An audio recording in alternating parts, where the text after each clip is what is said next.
I was the family disappointment until I became rich and cut them off. Growing up, my parents made it clear that I was the failure of the family. Nothing I did was ever good enough. If I got a B, my brother, Jason, got an A. If I made the soccer team, Jason was the star player. Every achievement of mine was either ignored or compared to Jason's, and somehow I always fell short. Jason was a golden child, the perfect son who could do no wrong. He was smart, charming, and obedient. Meanwhile, I was the rebellious one. At least, that's what they called me when I stopped trying to meet their impossible expectations. By the time I was 18, I had accepted that I would always be second place in my own family. So I did the only thing I could. I left. I moved out with nothing but a few $100 and a crappy car. I struggled. I worked dead-end jobs, lived in a tiny apartment that barely had hot water, and scraped by on instant noodles. My parents never called to check on me. They were too busy bragging about Jason's full-ride scholarship and how he was going to be a doctor. But while Jason was off studying, I was building. I had always been good with computers. It was the one thing I had that Jason didn't. So I started coding, picking up freelance work, and teaching myself everything I could. It wasn't easy, but I stuck with it. And then I got my big break. I landed a job at a startup, and within a few years, I worked my way up. Then, with the money and experience I had gained, I took a risk. I started my own company. It paid off. At 28, I was a millionaire. I bought a house that was bigger than the one I had grown up in. I traveled the world. I had everything my parents had ever wanted for Jason, and they had no idea. For 10 years, I had zero contact with my family. No calls, no texts, nothing. They never reached out, and I was perfectly fine with that. But then out of nowhere, I got a message from my mom. "Hey, sweetheart, it's been so long. We miss you. Let's catch up soon." I stared at my phone, stunned. They hadn't spoken to me in a decade. And now, suddenly they miss me? Something was off. I didn't reply right away. Instead, I did some digging. I still had a few distant relatives on Facebook, and after some scrolling, I found exactly what I was looking for. Jason. Or, more specifically, Jason's life falling apart. It turned out Jason never became a doctor. He had dropped out of med school after 2 years. Then he bounced from job to job, never holding on to anything for long. According to one of my cousins, he was now back home, living with my parents. And my parents, they were struggling financially. Suddenly, their sudden interest in me made perfect sense. They didn't miss me. They needed me. And I had no idea what I was going to do about it. I didn't respond to my mom's message right away. Instead, I waited. A week passed, and then another message popped up.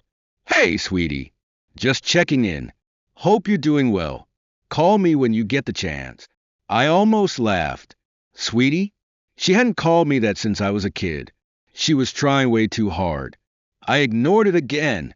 Then, a few days later, my dad messaged me. He was even less subtle. "Hey, we haven't heard from you in forever. Your mother and I would love to see you. Let's have dinner soon." Right? Because they had been so eager to see me over the last 10 years. At this point, my curiosity got the better of me. I decided to test something. I sent a short reply. "Hey, been busy. Everything okay?" It didn't take long for my mom to answer. "Yes, of course. We just miss you so much. How have you been?" I could practically hear the fake sweetness in her tone. I kept my reply vague. "Doing well. Work's been good." Less than a minute later, she responded. "That's wonderful. What do you do for work these days?" And there it was. She was fishing. I had never told my parents anything about my career. As far as they knew, I had disappeared off the face of the earth. But now that they were struggling, they were suddenly very interested in my job. I decided to give them exactly what they wanted. I run my own company. The moment I hit send, the typing bubbles popped up. Then they disappeared. Then they came back. It took her almost 5 minutes to respond. Oh, that's amazing, sweetheart.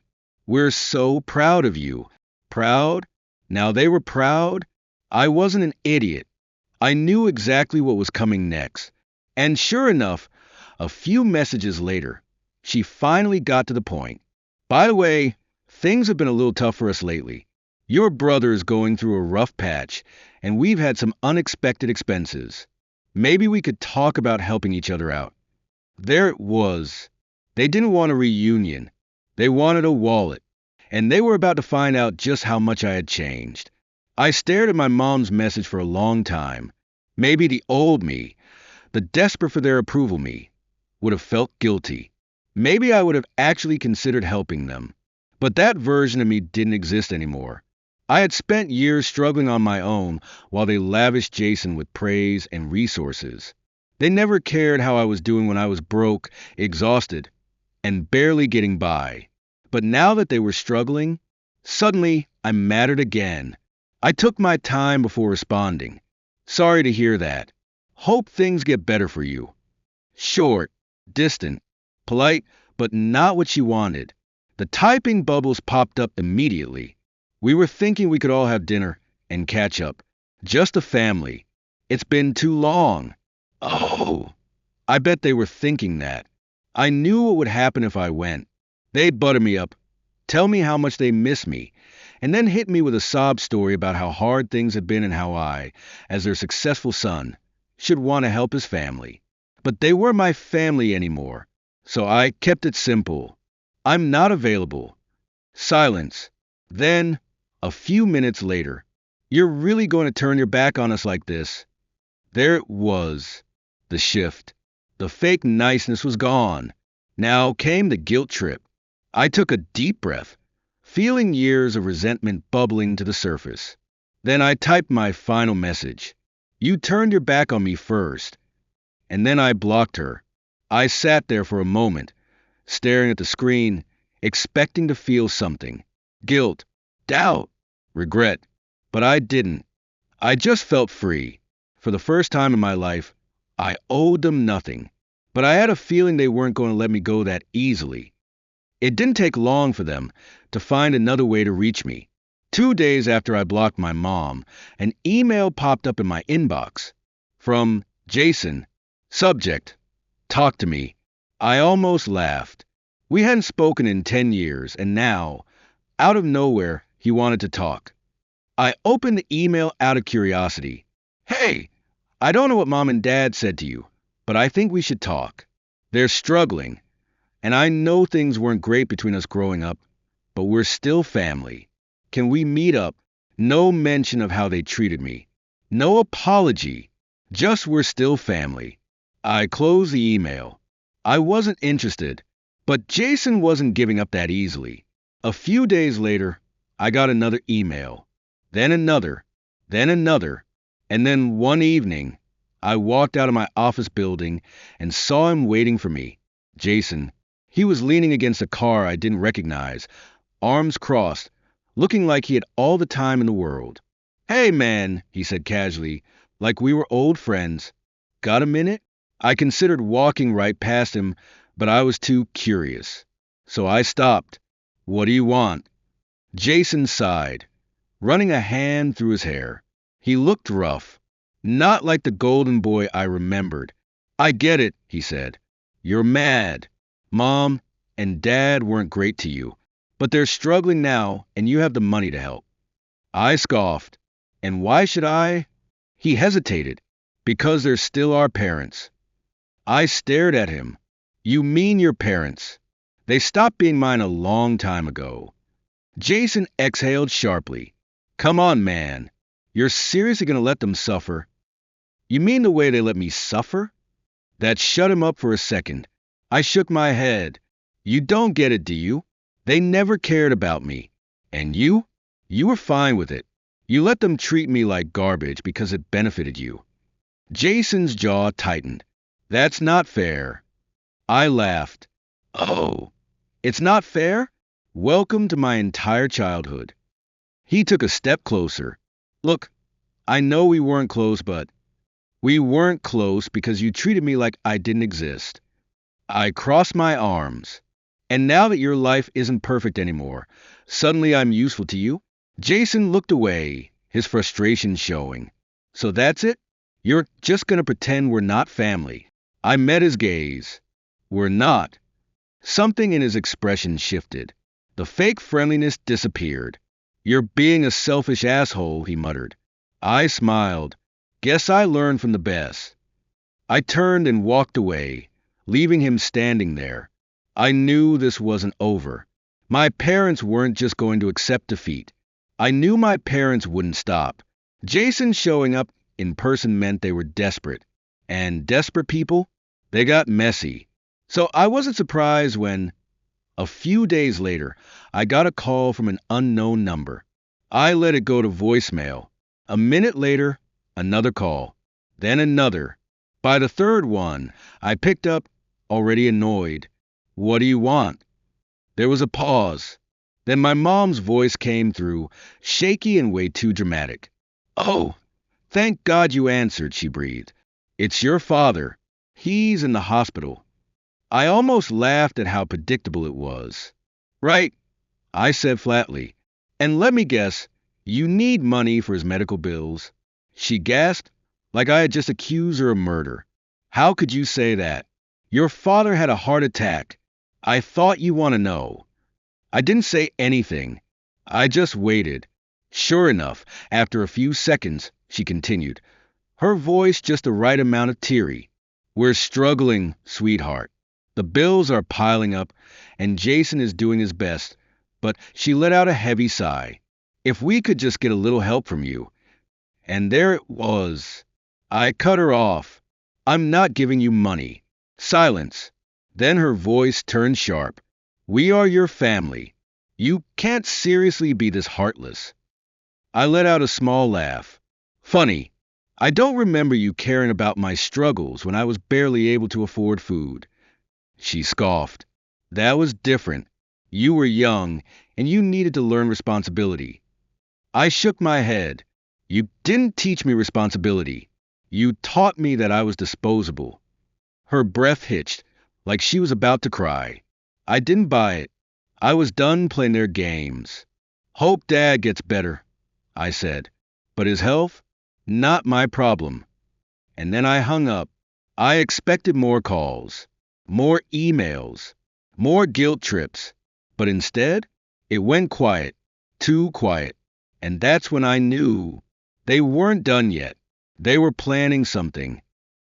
A week passed. No calls. No emails. Nothing. I should have felt relieved, but instead, I felt uneasy. My parents were too persistent to give up that easily. If they weren't trying to guilt trip me directly, that meant they were working on something else. And I found out exactly what it was when I got a text from an old high school friend. Dude, WTF? Your mom just posted a whole sob story about you on Facebook. I felt a rush of irritation, but not surprise. I logged into an old account and searched for my mom's profile. Sure enough, there it was. A long, dramatic post with a picture of my parents looking tragically sad. It breaks my heart to write this, but sometimes the people you love the most hurt you the deepest. We raise both our boys with love, but one of them has completely turned his back on us in our time of need. After everything we've done for him, he refuses to even visit his poor father in the hospital. We don't know what we did to deserve this. But please, if you see this, remind him that family should always come first. We still love him, even if he's lost his way. The comments section was exactly what I expected. How could your own son do this to you? Disgusting. Some kids have no respect for their parents. I hope he comes to his senses before it's too late. I rolled my eyes. This was classic manipulation. Play the victim, twist the story, and let outsiders shame me into compliance. It was pathetic. I could have ignored it, blocked her, and moved on. But honestly, I was tired of taking the high road, so I made a post of my own. It's funny how my parents never mentioned disowning me at 18, never calling or checking on me for 10 years, and only suddenly missing me when they needed money. It's funny how my whole childhood revolved around my brother being the golden child, while I was treated like an outsider in my own home. It's funny how now that I'm successful, they've forgiven me for existing, because they want my wallet, not my presence. They don't miss me. They miss the idea of free money. I'm not lost. I just finally found my self-worth, and that means knowing when to walk away. Then, just for fun, I tagged them both. I didn't stick around to read the responses. I already knew it would start a firestorm, and I was fine with that, because for the first time in my life, I had nothing to hide, and they had everything to lose. It didn't take long for the fallout to hit. Within an hour, my post had exploded. Old classmates, distant relatives, even people I barely knew were reacting to it. Some were shocked. Others, not so much. Damn, I always suspected something was off about your family. This explains a lot. I remember how they treated you in high school. Glad you got out. Your parents are getting destroyed in the comments on their posts. Curious, I checked my mom's original post. The one supportive comment section had turned into an absolute war zone. Why didn't you mention that you cut him off first? So you ignored him for 10 years and now you want his money? This makes you sound like the problem, not him. Even better, some people had gone through her old posts and found years' worth of bragging about Jason, how proud she was of him, how he was the perfect son, how he was going to be so successful. Not once had she ever mentioned me. People were calling her out. I could imagine her face turning red with rage as she frantically tried to control the narrative. But it was too late. I had taken away her favorite weapon, her ability to manipulate the truth. Not long after, I got a text from Jason. Dude, what the hell did you do? I smirked, told the truth. You should try it sometime. I expected more messages, more desperate attempts to spin the story back in their favor. But instead, my mom did the only thing she could. She deleted her post. No apology. No admitting she was wrong. Just quiet, pathetic defeat. I didn't need an apology, though. I had one. For the first time in my life, I was free. A few weeks passed, and I thought that was the end of it. My mom had deleted her post. Jason had stopped texting me. My parents had finally realized they couldn't guilt or manipulate me into handing them money. For the first time in years, I felt at peace. Then, out of nowhere, I got a call from an unknown number. I usually ignored them, but something in my gut told me to pick up. Hello. The voice was unfamiliar. Yeah. Who's this? This is Lisa. I'm a lawyer representing your parents. I almost laughed. You're joking. She wasn't. I'm reaching out because your parents are considering legal action against you for defamation and emotional distress due to your recent social media post. I blinked. You mean the one where I told the truth? There was a pause. I'm not here to argue. I just wanted to inform you that they're asking for a formal apology and for you to retract your statements publicly. Otherwise, they may proceed with legal action. I actually laughed this time.